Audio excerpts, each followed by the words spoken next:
Hey there hunters, Lord here, back with another Monster Hunter Wilds set video. In today's video we're going to be going over a brand new dual blade setup that we can make using some of the Title Update 2 armors.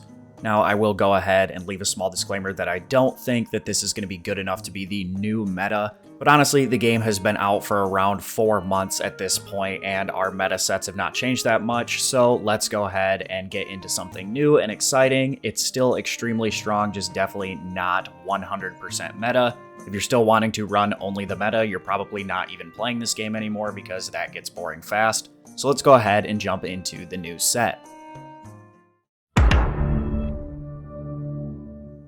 So as far as dual blades go, you can still use the meta Ardian weapons, however you'll be missing out on about 20% critical chance in this set. So I opted for the Terrible Twins, which are the new Seregios dual blades at max upgrade. They have pretty good raw and extremely high crit. The only thing they struggle a little bit with is their sharpness.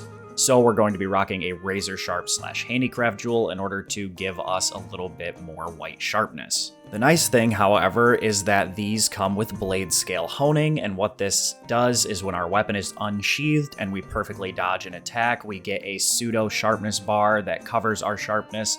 That is actually a little bit better than white sharpness from my testing.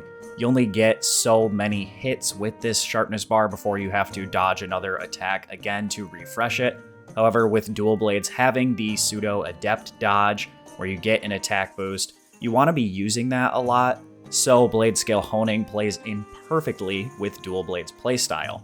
Now, as a side note, you could definitely also run this with bow if you would like to. I just personally haven't gotten around to fully crafting the bow. I still need a lot of materials to finish out all the weapons from this update. But with all these stamina management skills we're going to have, as well as the blade scale giving a pretty solid boost overall to bow, you could definitely just toss the Seregios bow into this same exact set if that's what you prefer to play instead of dual blades, and it should work just fine.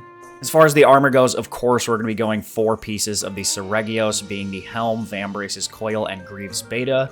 I opted for the Ray Sandmail Gamma here as it allows us to get to latent power level 5 for some much needed affinity, and of course the Challenger Charm level 2.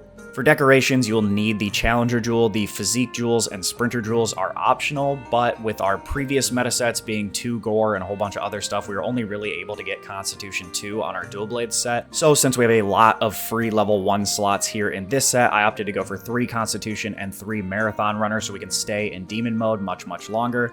Hi, Editing Lord here. As I was fixing up this video, I realized that I messed up. I would drop the Challenger Jewel in the Regios Helm Beta instead for a Chain Jewel. You lose a little bit of crit, but you do get more raw. We're still going to be sitting around 85% crit with everything active. And we all know at this point that Agitator 4 with 1 level of burst is better than Agitator 5. So my mistake.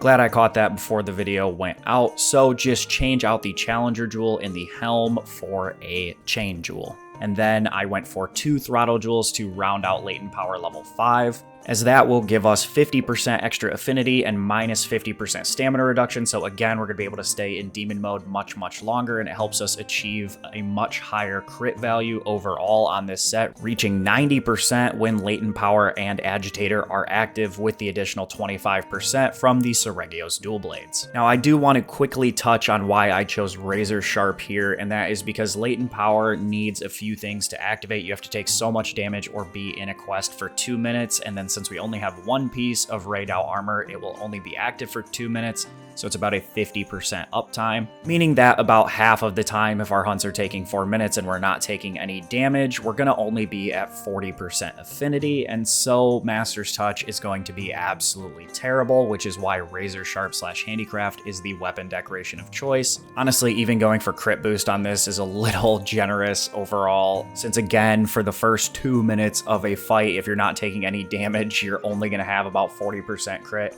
So don't get too married to these weapon decorations. Definitely the razor sharp / handicraft, but the critical jewels can be swapped out for anything else that you might prefer. Again, we're not really too concerned with the meta here. We're not really speed running or doing anything like that. We've had 4 months to play with these same sets over and over again. So if you want to be really boring and play the meta, just play those old sets.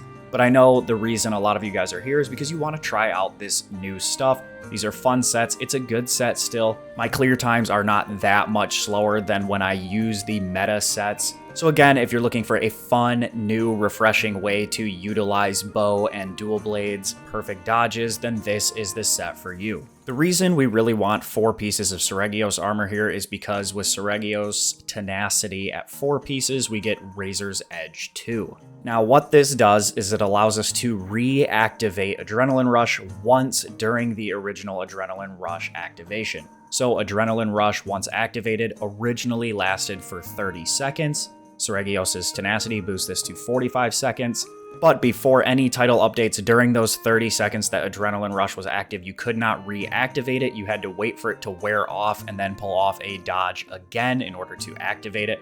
This allows it to last for 45 seconds, and during that 45 seconds, when wearing 2 or more pieces of Seregios armor, we can reactivate it and it will give us another 15 seconds on top, allowing us to go from 30 seconds prior to Title Update 2 to 60 seconds of Adrenaline Rush uptime, which is very, very strong. And then with the 4-piece, it also boosts the total damage provided by Adrenaline Rush. So base Adrenaline Rush at level 5 is plus 30 raw attack when it is active. But with the Seregios 4-piece armor, when you activate it for that second time, you get an additional, I believe it is plus 4% attack on top of that. Now, in some of my older videos, I do have to apologize. I said it was plus 10, but that was just the weapons I was testing with. The 4% happened to be exactly plus 10. So I've seen variations from around 3.8% to about 4.1%. And I think that is just how Monster Hunter's float values calculate the math, throwing it off just a bit. So I do believe that it is plus 30, and then after that plus 30, you get an additional 4% on top upon the second activation of Adrenaline Rush.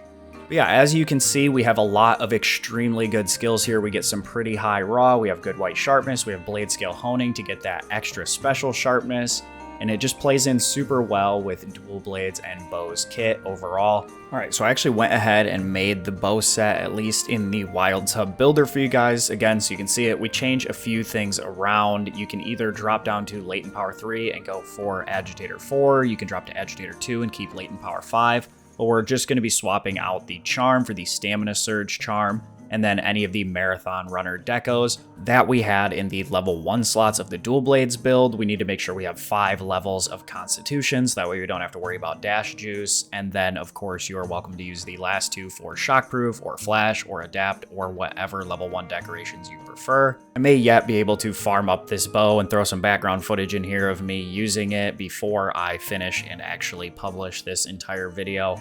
But for now, this is what the set would look like if you do decide to rock it with bow. You really can't go wrong with this set. It's fun. It's good enough that you won't notice a huge difference in clear times overall. So I definitely recommend giving it a try. And if you do, let me know what you think in the comments down below. So that's going to do it for today's video. I want to thank you guys so much for watching. If you did enjoy and you're going to try out this set, be sure to drop a thumbs up down below to support the video completely for free. If you're new to my channel, new to Monster Hunter, or if you like set videos like these and want to see more, then definitely consider subscribing to the channel, as it's the best way to make sure you never miss an upload. And with all that being said, I want to thank you guys once again for watching today's video. I wish you all a good day and happy hunting.